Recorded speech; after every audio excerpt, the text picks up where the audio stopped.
Hello mga mare, for today's video, ito na naman ang ganap sa tindahan namin ngayong araw.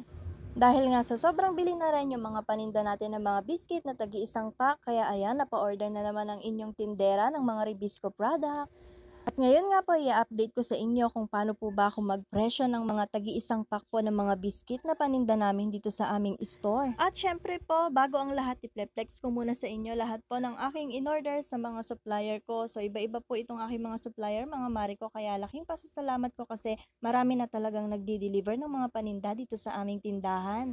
At hindi ko na nga po kailangan pang lumabas para lang bilhin yung mga kulang na mga paninda namin dito sa aming store. At isa pa mga mari ko, sa mga supplier ko kasi nakakakuha din ako sa kanila ng merong mga discount at meron mga pa-free. Tulad na nga lang nitong tostas na to mga mari ko, itong 3 piraso, ang puhunan niya is 18.01 lang at 8 pesos nga yung aking bentahan. At yung ang Pier 28 mga mari ko na 3 piraso din, ang puhunan niya is 15.47 at 8 pesos nga din po ang aking bentahan. Mas malaki yung tubo ko dito sa Pier 28. At yan nga po palang mga pinagkuhanan ko ng aking mga paninda, 3 supplier po pala yung mga yan.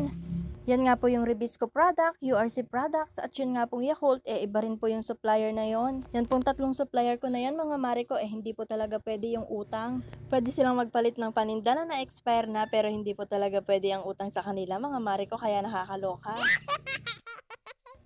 At dito nga po na double check ko na rin po at sakto naman itong lahat ng mga dineliver nila. Kaya ang ginagawa ko na lang ngayon mga mari ko, nilalagyan ko na lang ng presyo yung tagi-isang pack ng mga biscuit dito. Mas malaki nga po ang matitipid ng aking mga tumer kung bibili po sila ng mga biscuit at mga inumin na tagi-isang pack. Lalo nga po yung mga mamis po na mahilig po talagang magpabaon ng biscuit sa kanilang mga anak kapag papasok po sa eskwelahan. Natutuwa nga rin po talaga ako mga mari ko, kahit nga lang po konti lang yung aking tubo sa tagi-isang pack talaga ng mga biscuit at mga inumin, at least mabilis po yung ating bentahan at mabilis din po yung ating kitaan. Talagang doon na lang po ako bumabawi ng aking tubo sa mga tingi-tingi. At ito na nga po mga mare ko, sasabihin ko na nga po sa inyo kung ilang percent po ba yung pinapatong ko kapag nagbebenta po ako ng isang pack po ng mga biscuit. At ito nga mga mare ko, sasabihin ko nga po sa inyo kung magkano po yung kuha ko ng mga biscuit po sa aking supplier. Dahil nakadirect nga tayo mga mare ko, mas mura nga po yung bigay nila sa akin. Ito nga po muna yung example ko, yung Hansel crackers po at yung Hansel milk sandwich, yung mga Ribisco po, Ribisco choco, Ribisco sandwich. Ang puhunan niya po is 56.79. At syempre, pag ni-round off natin yan mga mare ko, 57 na lang. Yung 57 na yan, ang pinapatong ko na percent dyan is 8%. At ang ibig sabihin mga mare ko, sa isang pack po, meron akong tubo na 4.56. So pag ni-round off natin yan mga mare ko, sa isang pack is meron akong tubo na 5 pesos. Pero hindi po lahat ng mga paninda namin na mga biscuit mga mare ko, nakabase lang ako sa 8%. Minsan po yung mga iba kong mga tagi-isang pack na biscuit, nasa 7% lang po yung aking pinapatong doon. Lalo na nga po kung alam ko yung mga biscuit na ito is yung talagang pinaka-fast moving at laging hinahanap, laging nauubos.